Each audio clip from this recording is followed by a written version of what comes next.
રીબડાની અંદર અને રીબડાની આજુબાજુની ગામની અંદર માતબર વર્ષોથી ખનીજ ચોરી ચાલી રહી છે. રીબડાથી ગુંડાગીરીનો આખે આખો જે યુનિવર્સિટી છે ઈ ત્યાંથી ચાલી રહી છે. જેટલી ગુંડાગીરીઓ અસામાજિક તત્વો છે એ રીબડાના આશીર્વાદથી ત્યાંના પ્રશિક્ષણથી ત્યાંના શિક્ષણથી ને ગુંડાગીરી કરવા નાગરિકોની વચ્ચે આવ્યા હોય. એટલે જે લોકો પાસેથી જમીન છે એ કેવી રીતે સીધી એમની પાસે લેવી, એમની પાસેથી લઈ અને બિન ખેતી કરી અને પ્લોટિંગ કરી અને કારખાનધારકોને વેચી અને ખૂબ માતબર પૈસા કમાવા બાહુબલીઓ જે છે જયરાજસિંહ અને અનિરુદ્ધસિંહ વર્ષોથી એક સાથે રહી અને તાલુકાને બાંધમાં લીધેલો હતો. પણ ગોંડલની અંદર ખૂબ ગેરકાનૂની કામો બધા ચાલે છે, અસામાજિક પ્રવૃત્તિઓનો ખૂબ મેળાવડો છે. તે પછી જીએસટી કૌભાંડ, એ પછી ડીઝલ એલડીઓ કૌભાંડ, એ બધા ગોંડલના હબ છે.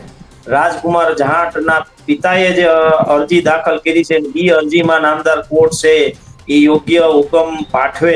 15મી ઓગસ્ટ સ્વતંત્રતાનો દિવસ હતો. ધારાસભ્ય પોપટલાકા સોરઠિયા પણ આ જગ્યા ઉપર ઉપસ્થિત હતા ને ત્યારે કદાચ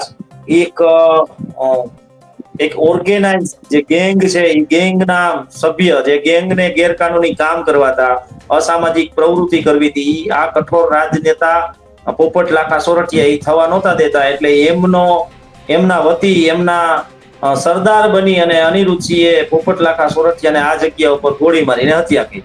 આ પ્રકારે કેદીની વર્તણૂક શું છે એ પ્રકારની હોય. પાકા કામના કેદી નંબર 35/6/31 અનિરુદ્ધસિંહ મહિપતસિંહ જાડેજાને 26મી જાન્યુઆરી 2017 ના રોજ 68મા પ્રજાસત્તાક દિન નિમિત્તે ઉજવણીના પ્રસંગે આપવામાં આવેલ સજા માફીનો લાભ આપવા બાબત આ દેશની ધરોહરની અંદર વસતા નાગરિકોને સ્વતંત્રતા, આઝાદી અને એના મૌલિક અધિકારોની માટે લડત કરવા માટે શિક્ષણના સિલેબસની અંદર કાયદો અને ખુશી સમજાવવામાં નહીં આવે ત્યાં સુધી આ પ્રકારની પ્રક્રિયા થતી રહેશે. નમસ્કાર, આપ જોઈ રહ્યા છો ટીવી 13 ગુજરાતી. હું છું આપની સાથે બંસી રાજપૂત. અનિરુદ્ધસિંહ જે રીબડાવાળા છે તેમને લઈને ફરી એકવાર અત્યારે રીબડા છે તે ચર્ચામાં આવ્યું છે, કારણ કે તેમને લઈને તેમને ફરી જેલમાં ધકેલવાનો અને જે બે કેસ છે તેના માટેનો જે અત્યારે હુકમ આવ્યો છે સામે. સાથે સાથે બે મામલા કે પોપટ સોરઠિયા જે હત્યા કેસ છે તેના મામલે જે સરેન્ડર કરવાની વાત હતી એમાં પણ હાઈકોર્ટનો આદેશ આવ્યો. અને અમિત ફૂટ જે સુસાઇડ કેસ છે તેને લઈને જે તેમના જામીન છે તે અરજી પણ રદ કરવામાં આવી છે. ત્યારે આ તમામ મુદ્દા પર આપણી સાથે આજે ચર્ચા કરવા માટે રાજુભાઈ છે તે જોડાવાના છે. રાજુભાઈ સખિયા કે આ વધારે આ મુદ્દા પર પ્રકાશ પાડશે, કારણ કે તેઓ પણ રીબડાથી છે. પહેલા તો મારે આખું જે રીબડાનું રાજકારણ છે રાજુભાઈ, રાજેશભાઈ, તે સમજવાની કોશિશ કરવી છે કે ખરેખર રીબડામાં શું ચાલી રહ્યું છે અને અત્યારે આજે બે હુકમ સામે આવ્યા છે તેને લઈને વાત કરવી છે. બિલકુલ. રીબડાની બાબતમાં હું કહું તો રીબડાની અંદર અને રીબડાની આજુબાજુની ગામની અંદર માતબર વર્ષોથી ખનીજ ચોરી ચાલી રહી છે.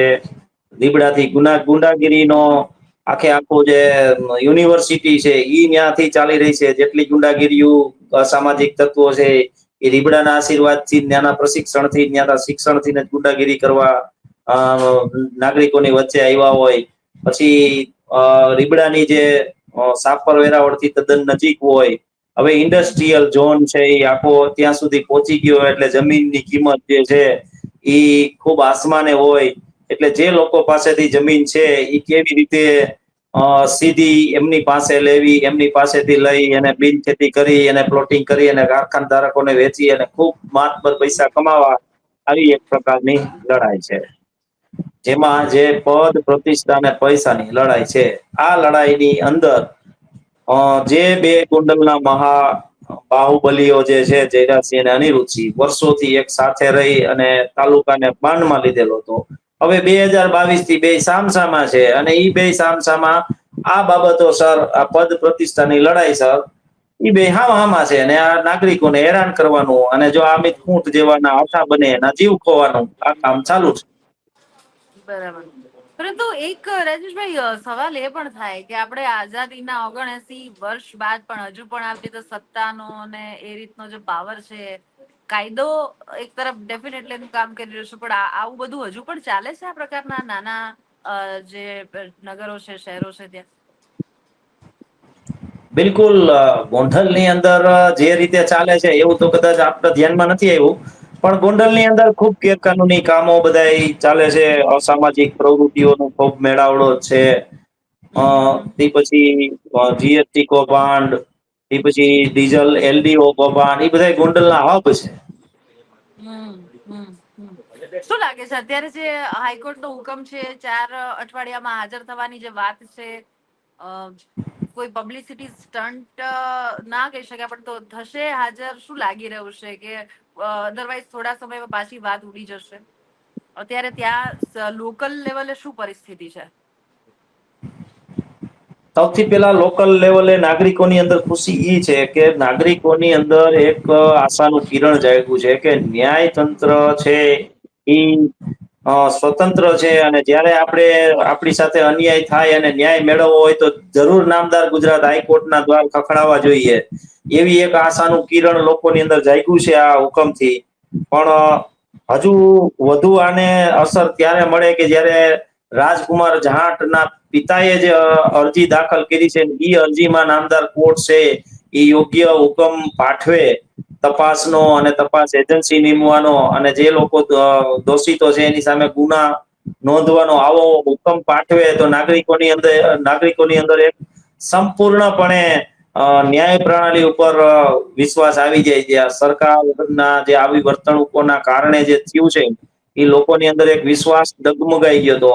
આ ઓર્ડર થી થોડોક વિશ્વાસ છે કે મહાસત્તા કે કોઈ ગુંડાઓની સામે કાર્યવાહી કરવામાં નામદાર કોર્ટ છે હુકમ કરતા અચકાતી ખચકાતી ન હોય, એવી એક જાયગી છે લોકોની અંદર જિજ્ઞાસા. બે અત્યારે જે મૂળ છે કેસ છે કે પોપટ સોરઠિયા હત્યા કેસ કે જેની અંદર 4 અઠવાડિયામાં હાજર થવા માટે હાઈકોર્ટે હુકમ કર્યો છે. પહેલા તો આ કેસ પર વાત કરી કે આના વિશે, કારણ કે ક્યારેક શું છે કે લોકલ લેવલ જે અમુક વાતો હોય, દબાતા સુરે ઘણી બધી વાતો ચર્ચાતી હોય, એક અમુક વાતો બહાર પહોંચી નથી હોતી. આ કેસ પર કે એના ઉપર તમે વધારે પ્રકાશ પાડી શકો? બિલકુલ, 15મી ઓગસ્ટ સ્વતંત્રતાનો દિવસ હતો 1988 તાલુકા કક્ષાએ ગોંડલ સંગ્રામજી સીજી હાઈસ્કૂલ ની અંદર આ કાર્યક્રમ નીમવામાં આવ્યો હતો. સબ ડિવિઝનલ મેજિસ્ટ્રેટ થી માંડી તમામ રાજ્ય સેવકો ત્યાં ઉપસ્થિત હતા, અને આ વિસ્તારના નીડર, નિષ્ઠાવાન અને કઠોર શાસક ગણાતા ધારાસભ્ય પોપટલાખા સોરઠિયા પણ આ જગ્યા ઉપર ઉપસ્થિત હતા. અને ત્યારે કદાચ એક ઓર્ગેનાઇઝ જે ગેંગ છે એ ગેંગના સભ્ય જે ગેંગને ગેરકાનૂની કામ કરવાતા, અસામાજિક પ્રવૃત્તિ કરવી હતી, આ કઠોર રાજનેતા પોપટલાખા સોરઠિયા એ થવા નહોતા દેતા. એટલે એમના વતી એમના સરદાર બની અને અનિરુદ્ધસિંહે પોપટલાખા સોરઠિયાને આ જગ્યા ઉપર ગોળી મારીને હત્યા કરી, બરાબર. આ અધિકારીઓની હાજરીમાં. પરંતુ આ તમામ અધિકારીઓએ નામદાર કોર્ટમાં યોગ્ય પોતાની જે નિવેદન છે એ આપ્યા નહીં, ને પુરાવા સાક્ષી તરીકે રહ્યા નહીં. એટલે નામદાર ટ્રાયલ કોર્ટે ઈ સમયની અંદર શું કહેવાય, શંકાનો લાભ આપી અને અનિરુદ્ધસિંહને નિર્દોષ છોડવાનું કામ કર્યું હતું. પણ ગુજરાત રાજ્યની ત્યારની સરકારના અમુક ધારાસભ્યોએ આ બાબતને સુપ્રીમ કોર્ટ સુધી પહોંચાડી. સુપ્રીમ કોર્ટે 1997 ની અંદર આનું સંજ્ઞાન લીધું. અનિરુદ્ધસિંહને આજીવન કારાવાસ, જીવે ત્યાં સુધી જેલવાસની, અને સાથે સાથે ટાડા એક્ટ હેઠળ એની સામે કાર્યવાહી કરવાની આખી પોતાનો ઓર્ડર કર્યો. ઈ ભાઈ છે અનિરુદ્ધસિંહ, ઈ પાકા કામના કેદી તરીકે સૌથી પ્રથમ સાબરમતી જેલમાં જાય છે. સાબરમતી જેલની અંદર પોતાની વર્તણૂક સારી નથી હોતી, એટલે પ્રિઝન એક્ટ હેઠળના ગુના પણ ત્યાં નોંધાય છે. અને સીઆરપીસી 268 મુજબ, એટલે કે રાજ્ય સરકારે એક એવો જોગવાઈ છે કે રાજ્ય સરકાર કોઈ એવા ખૂનખાર કેદીને જેલની બહાર ન કાઢવા માટેનું આદેશ પાઠવી શકે. એટલે સીઆરપીસી 268 જેવી ગંભીર ધારાઓ એની ઉપર લાગે છે. અમુક સમય જતા જે રાજકીય લોકો જે આ મુવમેન્ટની અંદર સખ્તતાથી લડતા હતા, એ લોકો કદાચ થાકી જતા, નાસી જતા, બીજી જગ્યાએ સ્થળાંતર થતા, કે એમને શરીરથી પતી જતા, આ ભાઈ છે એ પોતાની અરજી કરી અને સાબરમતી જેલમાંથી રાજકોટ આવે છે, અને રાજકોટથી આપણે જુનાગઢ જેલમાં વર્ષોથી સજા કાપતા હોય છે. પછી જુનાગઢ જેલની અંદર તો ભાઈ બધું છૂટછાટ હતી, એટલે આ બધું થતું. એ સિવાય એ દરમિયાન ઘણા બધા એલિગેશનો, એક કોઈ સોલંકી ભાઈ કરી છે, એમને પણ એટ્રોસિટી એક્ટ હેઠળ એની સામે ફરિયાદ કરી હતી અનિરુદ્ધસિંહ સામે. ત્યારબાદ અર્જુનભાઈ ખાટડિયા જયારે 2017 અહીંયા વિધાનસભાની ચૂંટણી લડવા આવ્યા ત્યારે તેમને પણ નામદાર ગુજરાત હાઈકોર્ટમાં એપ્લિકેશન દાખલ કરીને કીધું હતું કે ભાઈ આ અનિરુદ્ધસિંહ પેરોલ લઈ અને આવી અને ચૂંટણી પ્રચાર કરે છે અને અમારા કાર્યકર્તાઓને મતદારોને ધાક ધમકાવવાનું કામ કરે છે. આવા બધા એલિગેશનો લાગેલા હતા, છતાંય એને સજા માફી માટે ટીએસ બિસ્ટે, જેને સત્તા નથી ટીએસ બિસ્ટને, છતાં એને આ 29/1/2018 ના રોજ એને સજા માફીનો જેલ મુક્ત કરવાનો એક જેલ આઈજી તરીકે જેલના વડા, જુનાગઢ જેલના વડાને પત્ર લખે છે અને એના ઉપરથી આ ભાઈ જેલ મુક્ત થઈ ગઈ છે. બિલકુલ બિલકુલ. અત્યારે એ જ જે ટીએસ બીસનો જે હુકમ છે એને ફગાવી દેવામાં આવ્યો છે અને 4 અઠવાડિયામાં ફરી પાછું તેમને મતલબ હાજર થવા માટેનો, સાથે સાથે દરરોજ હાજરી પુરાવાનો અને પાસપોર્ટ પણ જપ્ત એટલે જમા કરાવવાનો જે આદેશ છે તે કરી દેવામાં આવ્યો છે. સાથે સાથે અનિરુદ્ધસિંહ જાડેજા અને તેમના પુત્ર જે રાજદીપસિંહ જાડેજા છે, એમને ઉપર થોડા સમય પહેલા જે અમિત ખૂટ હત્યાકાંડ કેસની વાત કે દુષ્પ્રેરણા કરવાની જે વાત હતી, થોડા સમય પહેલા જે હની ટ્રેપમાં ફસાવાની અમિત ખૂટની એક જે ઓડિયો ટીપ છે તે પણ પેલી એક યુવતી સાથેની સામે આવી છે અને ત્યારબાદ આ મુદ્દા પર પણ એમને એટલે કહેવાય કે સતત ચાલતા ગુનાઓ, સતત ચાલતી આ પ્રકારની જે વાતો છે, તેમ છતાં પણ જે દબદબો છે, વર્ચસ્વ છે સ્થાનિક લેવલે, અને એ કેવાય ને એ અલગ લેવલનું જોવા મળે છે કે આ ઇવન લોકોમાં જે મતલબ છે એ ડર છે જે સ્થાનિક લેવલે જોવા મળે કે આપણે વાત કરીએ તો. બિલકુલ ભાઈ છે, એની જ પ્રીત છે કદાચ. અચ્છા. કારણ કે ઈ બાબતની આપણે ચર્ચા કરી તો ભાઈ શું કામ ન હોય કે લોકોને બધાને ખબર પડે છે કે ભાઈ રાજ્ય સરકારના માફી જે તકસીરવારોને માફી માટે એક ગાઈડલાઈન્સ બહાર પાડેલી છે કે જે 2017માં જે પરિપત્રથી અનિરુદ્ધસિંહને છોડવાનો ઉલ્લેખ કરવામાં આવેલો છે ને એની હું ચર્ચા કરું છું. પરિપત્ર તો અગાઉથી ઘણા બધા થયેલા છે, પણ આ 2017નો જે પરિપત્ર છે, 25 જાન્યુઆરી 2025નો જે પરિપત્ર છે, ઈ પરિપત્ર છે એ આપણા દેશના બંધારણના આર્ટિકલ 161 મુજબ આની અંદર કાર્યવાહી કરવાની હોય છે. આ પરિપત્રની અંદર એનું વર્ગીકરણ લખેલું હોય છે કે ભાઈ કેવા તકસીરવારને છોડવા, કે ભાઈ આ પ્રકારના તકસીરવારને છોડવા અને કેવી રીતે છોડવા, આ પરિપત્રની અંદર સ્પષ્ટપણે લખેલું હોય છે. પરંતુ અચ્છા. આની અંદર કોઈ એવી પ્રક્રિયા, આ દેશ જ શું કામ હોય લોકોની અંદર, ઈ બાબતે હું તમારું ધ્યાન દર્શકોનું દોરવા માંગુ છું કે બિલકુલ ભાઈ એવી પ્રક્રિયા કે એ પરિપત્રની એવી પ્રક્રિયા છે કે ભાઈ સૌથી પહેલા જે વ્યક્તિ જે જેલની અંદર હોય એ વ્યક્તિને આ પરિપત્ર મુજબ એ 26 જાન્યુઆરી, 15 ઓગસ્ટ કે 2 ઓક્ટોબર ગાંધી જયંતિના દિવસે એને છોડવાના હોય ઈ પહેલા ઈ જેલના વડાએ એનું એક ઈ તકસીરવારનું એક ચેકલિસ્ટ બનાવવાનું, એની વર્તણૂક કેવી છે એ પ્રકારનું એક ચેકલિસ્ટ બનાવવાનું, જે હું તમને દર્શકોને ખબર પડે એટલા માટે તમને હું આ થોડુંક બતાવું છું કે બિલકુલ ભાઈ આ બિલકુલ. પ્રકારનું એક ચેકલિસ્ટ બનાવવાનું હોય કેદી, આ પ્રકારે રાઈટ. કેદીની વર્તણૂક શું છે એ પ્રકારની હોય. હા. આ પ્રકારે થોડું આખે નજીક આખું લાવો એને ને, થોડું નજીક લાવો ને. હા, રાઈટ. આ આ જેલ સુપ્રિન્ટેન્ડન્ટને આ રીતે ભરી અને એબી કમિટીને મૂકવાનો. એબી કમિટી ડિસ્ટ્રિક્ટ જજ, ડિસ્ટ્રિક્ટ મેજિસ્ટ્રેટ એટલે કે જે કલેક્ટર સાહેબ અને આઈએસ આઈપીએસ અધિકારીઓ જે જિલ્લામાં હોય તે તમામ આ એબી કમિટીની અંદર બે, પછી ચેકલિસ્ટના આધારે જો ઈ વર્ગીકરણ મુજબ, પરિપત્રના વર્ગીકરણ મુજબ જો ઈ તકસીરવાર આવતા હોય તો હમ. આ પ્રકારનો એબી કમિટી ઠરાવ કરે, જેની અંદર બરાબર. નીચે સાઇન હોય. આ ઠરાવ થયા બાદ આ ઠરાવ છે એ રાજ્ય સરકાર પાસે જાય, એટલે કે ગૃહ વિભાગની અંદર. ગૃહ વિભાગ રાજ્યપાલશ્રીના અભિપ્રાય માટે મોકલે અને રાજ્યપાલશ્રીના અભિપ્રાય બાદ આ તકસીરવારને છોડવા ન છોડવા 15મી ઓગસ્ટ, 26મી જાન્યુઆરી કે XYZ તેથી ઈ એને નક્કી કરવાનું હોય છે. પરંતુ અહીંયા તમે જુઓ, આ પ્રકરણની અંદર અનિરુદ્ધસિંહના મોટા દીકરા શક્તિસિંહ જે છે ઈ 29/1 ના રોજ ટીએસ બિસ્ટને અરજી કરે છે કે ભાઈ તમારા એ અંદરની જેલ જે છે જુનાગઢની, એની અંદર કેદી તરીકે અનિરુદ્ધસિંહ મહિપતસિંહ જાડેજા જે સજા કાપે છે, તેઓ સતત 18 વર્ષથી સજા કાપતા હોય તો તેને સજા માફીનો લાભ આપવો, એવો એક પત્ર લખે છે. તો ઈ પત્ર લખે છે 29/1/2018 ના રોજ, જેથી રાઈટ. ત્યારે ક્યારેય નથી 15મી ઓગસ્ટ નથી 26મી જાન્યુઆરી.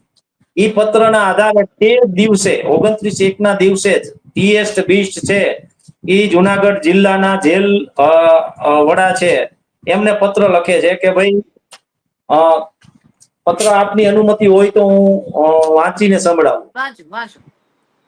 અહીંયાના નાગરિકોને દેશક શું કામ હોય એનું એક આ બિલકુલ. ઉમદા ઉદાહરણ છે કે ભાઈ ઈ એક પત્ર લખે છે. જો પેલા પત્ર હું દર્શકોને આપના સુધી હમ. પહોંચાડું કે આ પ્રકારનો એક પત્ર છે. આ જ હુકમ છે જે નામદાર ગુજરાત હાઈકોર્ટે ફગાવ્યો. બરાબર બરાબર.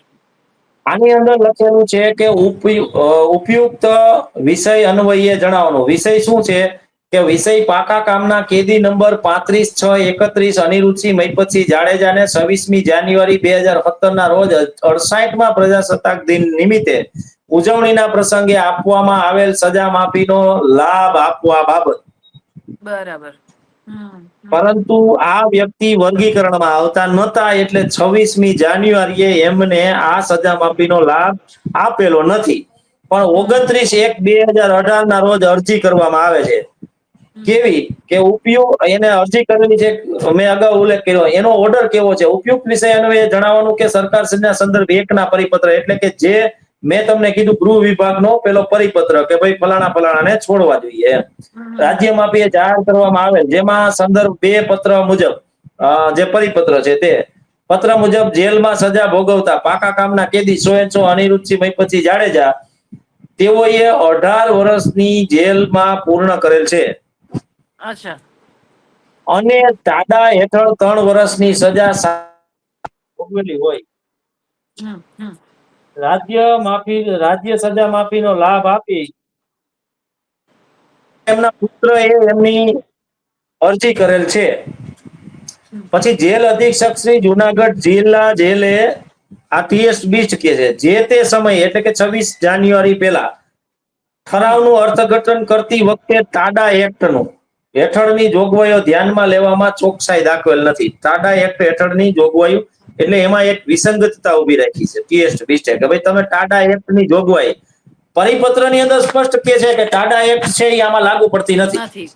ટાડા એક્ટના આરોપીને સજા માફી મળતી નથી. બિલકુલ. ઈ સ્પષ્ટ એના વર્ગીકરણના આ ભાગની અંદર ટાડા અને પોટા કે છે.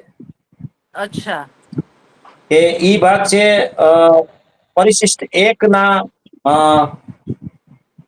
4 નંબરના કોલમની અંદર સ્પષ્ટ કહે છે પરિપત્રમાં કે ટાડા હમ. એક્ટ હેઠળના આરોપી આની અંદર આવતા નથી બરાબર. સજા માફીમાં.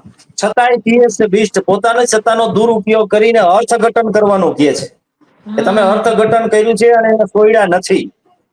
હમ. પછી એને હમ. જેલ મુક્તિ કરવા માટે એની માથે કોઈ કેસ પેન્ડિંગ ન હોય તો એને જેલમાં છોડી દેવા. આવું ટીએસ બરાબર. 29 તારીખે કહે છે અને જેલના જે જેલ જુનાગઢ જેલના અધિક્ષક છે ઈ એને હમ. છોડી દે. બિલકુલ. આમાં એટલે કોઈ ઊંધી રાજભાઈ કમિટી એવું પણ કહી શકાય કે રાજકારણમાં પાવર, સત્તા, વગના ધોરણે આપણે આપણા કહેવાય ને કે બંધારણ એના નિયમો આપણું ન્યાયતંત્ર એની સાથે પણ બધું જ થાય છે અને બિચારા નાના માણસો છે ફક્ત ને ફક્ત ધક્કા ખાતા કે ભોગવતા રહી જાય છે પરંતુ જો પૈસો છે તમારી પાસે પાવર છે તો એનો આ રીતે દુરુપયોગ થાય છે. બિલકુલ એના કરતા જોવાનું ઈ છે પૈસો સત્તા એના કરતા જોવાનું ઈ છે કે આ પ્રક્રિયા અનુસરાણી ત્યારે પણ મુખ્યમંત્રી હતા ત્યારે પણ ગૃહમંત્રી હતા ત્યારે પણ રાજ્યપાલ હતા જેને આ સત્તા છે આ કરવાની હમ. આ હમ. રોકવાની હમ. સત્તા અને ત્યારે વિપક્ષ પણ હતો ત્યારે સત્તા પક્ષ પણ હતો. 182 ધારાસભ્યો ત્યારે હતા એમાંથી એક પણ ધારાસભ્યએ આ બાબતે ક્યારેય અવાજ નથી ઉઠાવ્યો એકને છોડીને. જાંજમેર બાજુના એક વ્યક્તિ છે જે કોંગ્રેસમાંથી ધારાસભ્ય હતા એનું નામ હું ભૂલી ગયો છું. હમ. એમને અવાજ ઉઠાવ્યો તો પછી ખબર નહીં કે આગળ એને કોઈ વિધાનસભામાં આવો કોઈ પ્રશ્ન ઉઠાવેલ નહીં. એટલે હમ. આ સજા માફીમાં જવાબદાર ઈ સમયના તમામ જે ધારાસભ્યો છે એને હું ગણું છું. હમ. ગૃહમંત્રીને ગણું છું, રાજ્યપાલશ્રીને ગણું છું કે તમારી સત્તાનો દુરુપયોગ થઈ જાય છે. કોઈ વ્યક્તિ તમારી જ રાજ્ય સેવકની તમારા અંડરમાં નોકરી કરતો માણસ છે એ પોતાની સત્તાનો દુરુપયોગ કરીને કોઈ ખૂનખાર કેદીને પરિપત્રથી બહાર જઈને છોડી મૂકે છે, છતાંય તમે તમારી નૈતિક જવાબદારી બજાવતા નથી. હમ હમ ટીએસ બીચ સામે કોઈ કાર્યવાહી હાલની તકમાં કોઈ કરતા નથી. હવે નામદાર કોર્ટને પણ આપના માધ્યમથી અને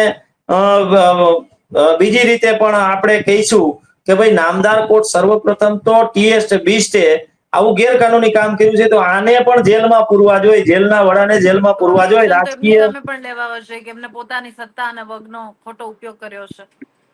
જી, તો સાથે આ સાથે પ્રકારની ઇવન કાયદામાં આપણા એ પણ કહી શકાય કે અનફોર્ચ્યુનેટ ઘટના કહેવાય કે એટલી બધી છટકબારીઓ છે, અને સાથે સાથે હજુ પણ હાઈકોર્ટ નો નિર્ણય છે અને સુપ્રીમ કોર્ટમાં પણ પડકારવામાં આવશે. આમાં કોઈ બિલકુલ છટકબારી નથી. સરકાર શ્રીનો પરિપત્ર 2017 નો છે. 17 ના પરિપત્ર ની અંદર વર્ગીકરણ છે. વર્ગીકરણ થી વિધાઉત જઈ અને સજા માફી કરી છે. સજા માફી કરવામાં ગેરરીતિ અથડાણી છે. એબી કમિટી બેસાડી નથી.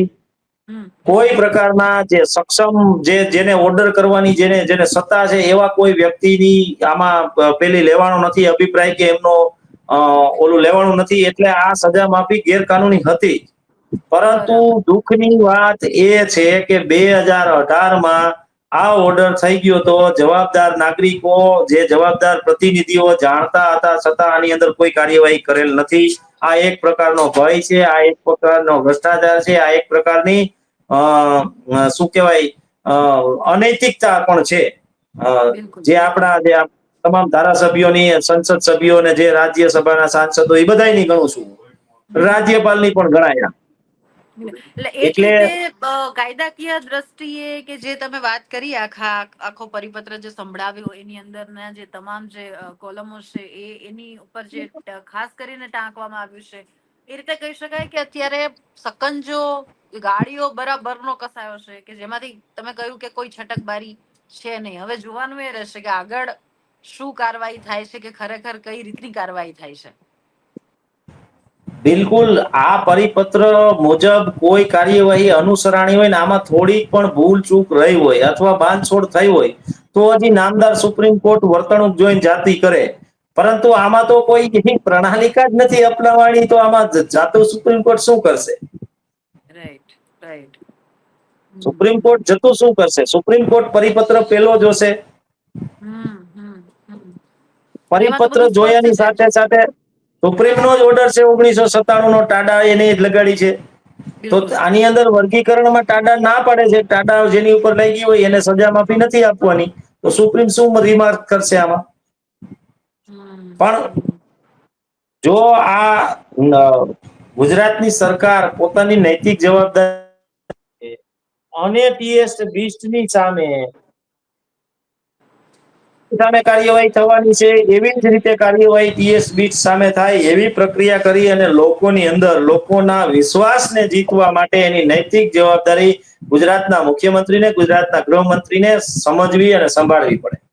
બિલકુલ. અને આ દરેક ડિબેટમાં પછી કોઈ પણ મુદ્દો હોય, આ તો નામદાર કોર્ટનો અને એમના જે હુકમ આવ્યો છે અને એના ઉપર એને તો આપણે તમામ લોકોએ સર્વ સંમતિથી માન્ય રાખવો જ પડે એવી વાત છે. પરંતુ કોઈ પણ મુદ્દા હોય કે ભાઈ હમણાં 7 ડે વાળા સ્કૂલની ઘટના કે વિદ્યાર્થીની ઘટના હોય કે પછી બીજા કોઈ પણ નાના મોટા ગંભીરા બ્રિજ જેવી ઘટનાઓ, આ તે નૈતિકતા, પોતાની જે જવાબદારી છે, કામગીરી, પછી જે સત્તા પક્ષ જેની પાસે વગ છે, જેની પાસે પાવર છે, એ કઈ રીતે શીખવાડવા જઈશું અને કઈ તરફ આપણો સમાજ કે આપણી આખી જે સોસાયટી કે આપણી જે વ્યવસ્થા છે એ જઈ રહી છે. આ સવાલ તો હંમેશા રાજેશભાઈ ઉઠતો જ રહે છે કે આ કેમ બિલકુલ શીખવાડવું. બિલકુલ બેન, બિલકુલ બેન. સારા અને જ્ઞાની માણસોએ અગાઉ પણ કીધેલું છે કે જ્યાં સુધી આ દેશની ધરોહરની અંદર વસતા નાગરિકોને સ્વતંત્રતા, આઝાદી અને એના મૌલિક અધિકારોની માટે લડત કરવા માટે શિક્ષણના સિલેબસની અંદર કાયદો અને ખુશી સમજાવવામાં નહીં આવે ત્યાં સુધી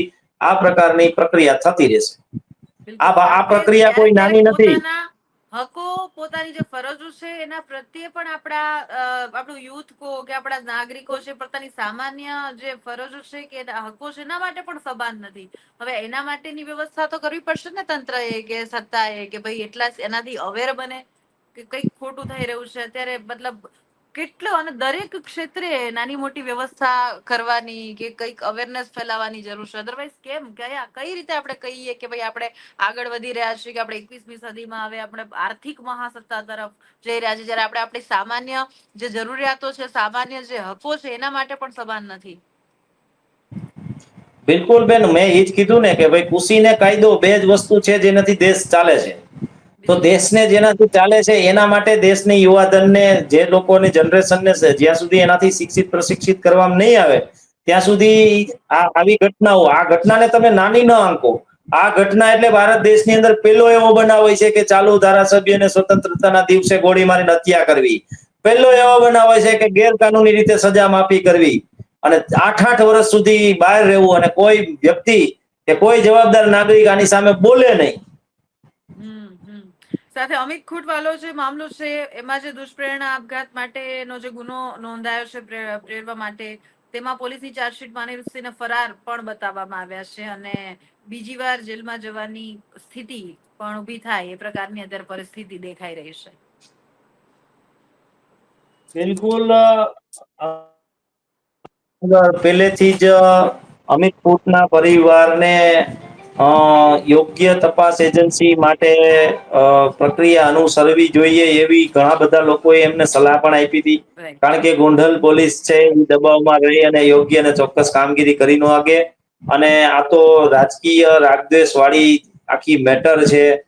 અને આ મેટરની અંદર પણ હું આપનું ધ્યાન દોરી દઉં કે જેવી રીતે અમિત ખૂંટ જયરાસિંહનો હાથો બનીને જીવ ગુમાવ્યો, એવી જ રીતે હરેશભાઈ સોરઠિયાએ પણ જયરાજસિંહનો હાથો બની અને આ અરજી કરેલી છે એવું મારું માનવું છે.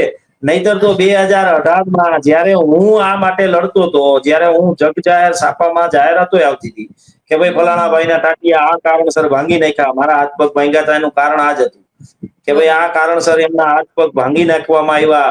તો આ બાબતે એને આ અરજી ત્યારે એની નૈતિક જવાબદારી એમના પોપટ બાપાના વારસદાર તરીકે સમજીને એને કરવી જોઈએ. એ નથી કરી, પણ ઈ અરજી માત્ર 18 વાળી અરજી 2024-25માં કરવામાં આવે છે.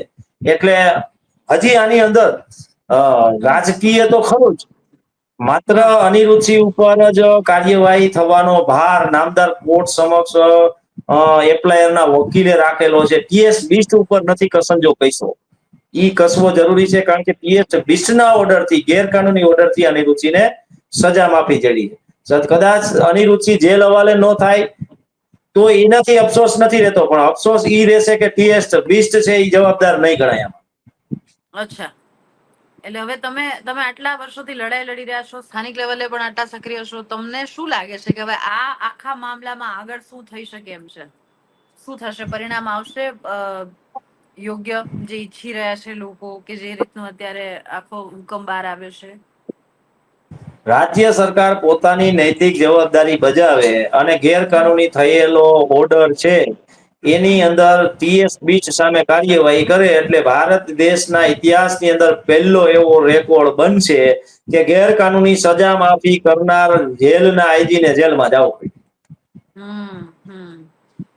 બરાબર છે. જે રીતે આખી ઘટના પર તમે વિગતવાર પ્રકાશ પાડ્યો છે અને તમારો જે સમય આપ્યો અમને આ ચર્ચા કરવા બદલ, તે બદલ આપનો ખૂબ ખૂબ આભાર. રાજેશભાઈ, તો આ તો રાજેશભાઈ કે જે ઘણા સમયથી આ એક લડત લડાવી રહ્યા છે, સ્થાનિક લેવલે સક્રિય છે, અને જે રીતે અત્યારે અનિરુદ્ધસિંહ છે તેમને લઈને જે કોર્ટે બે મહત્વપૂર્ણ જે કેસ છે, જે સોરઠિયાની હત્યાનો જે મામલો હતો તે, અને બીજી તરફ જે અમિત ખૂંટનો મામલો છે તેના પર, અને સાથે સાથે તેમને 4 અઠવાડિયાની અંદર ત્યાં હાજર થવા માટે, તેમનો મતલબ વિદેશ ના જવા માટે, તેમનો જે પાસપોર્ટ છે તે જમા કરવા માટે, અને દરરોજ હાજરી પુરાવા માટે, અને બીજા કેસમાં તેમને ફરાર પણ જાહેર કરવામાં આવ્યા છે. જોઈએ છીએ જે નામદાર માન્ય જે કોર્ટ છે તેમણે જે આ મહત્વપૂર્ણ હુકમ અને ચુકાદો હાલ આપ્યો છે, આગળ આ સમગ્ર ઘટના છે એ કેવા વળાંકો લેશે તે જોવું રહ્યું. આજ પ્રકારની ચર્ચાઓ સાથે હું આપની સમક્ષ આવતી રહીશ. જોતા રહો TV 13 ગુજરાતી ડિજિટલ. નમસ્કાર.